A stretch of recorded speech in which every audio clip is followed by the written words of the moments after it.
അതെ, കണ്ടപ്പോൾ ഒരു രസം തോന്നി വാങ്ങിച്ചൊരു ഐറ്റമാണ് നിങ്ങളീ കാണുന്നത്. ഇത് നമ്മുടെ മംഗലി സൂത്ര, അതായത് നോർത്ത് ഇന്ത്യയിലോട്ടൊക്കെ നമ്മുടെ താലിക്ക് പകരം യൂസ് ചെയ്യുന്ന സാധനം. അവരിത് ഗോൾഡിലാണ് ചെയ്യുന്നത്.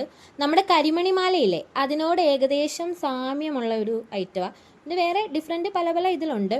ഇതിങ്ങനെ ഫ്രണ്ടിൽ സ്റ്റോണാണ് വന്നിരിക്കുന്നത്, എന്നിട്ടിങ്ങനെ ഗോൾഡ് കവറിങ് ഉണ്ട്. പിന്നെ ഇങ്ങനെ ഒരു പെൻഡൻറ്റ് പോലെ ഒരു സാധനമുണ്ട്. പക്ഷെ നല്ല രസമുണ്ട്. പണ്ട് ഒത്തിരി ഹിന്ദി സീരിയലൊക്കെ കാണുമായിരുന്നു. അപ്പോൾ അതിനകത്ത് ഇങ്ങനെ ഇവർ ഇതിട്ടേക്കുന്ന കാണാൻ നല്ല ഭംഗിയാണ്. എന്താ അവർ ഈ സാരിയുടെ ഒക്കെ കൂടെ ഇത് പെയർ ചെയ്തേക്കുന്നത്. പക്ഷേ സാരിയുടെ കൂടെ അല്ല, അല്ലാണ്ടും പെയർ ചെയ്യാനും നല്ല ഭംഗിയാണ്. ഞാൻ ഈ ചുരിദാറിൻ്റെ കൂടെ ഇട്ടെ, പക്ഷെ എനിക്ക് ഭയങ്കരമായിട്ട് ഇഷ്ടപ്പെട്ട്. എന്ന് വെച്ചാൽ പ്രത്യേക ഒരു ഭംഗി. കല്യാണം കഴിഞ്ഞവരാണ് ഇതിടുന്നത്. ഞാൻ പിന്നെ കണ്ടപ്പോൾ ഒരു ക്യൂരിയോസിറ്റിക്ക് വാങ്ങിച്ചിട്ട് നോക്കിയതാ. എന്തായാലും സംഭവം കൊള്ളാം. പിന്നെ 112 രൂപയേ ഉള്ളൂ. അതിനനുസരിച്ചുള്ള ഒരു ക്വാളിറ്റിയേ ഉള്ളൂ. എത്ര നാളെ നിൽക്കുമെന്നൊന്നും അറിഞ്ഞൂടാ. അതിൻ്റെ ഒരു ഇത് കണ്ടിട്ട് പെട്ടെന്ന് പൊട്ടിപ്പോവോ എന്തോന്നൊന്നും അറിഞ്ഞൂടാ. ലിങ്ക് എന്തായാലും ഞാൻ ബയോയിൽ ലിങ്ക് ട്രീയിൽ കൊടുത്തേക്കാം. വേണ്ടവരവിടുന്ന് പർച്ചേസ് ചെയ്താൽ മതി. ഇത്രയേ ഉള്ളൂ.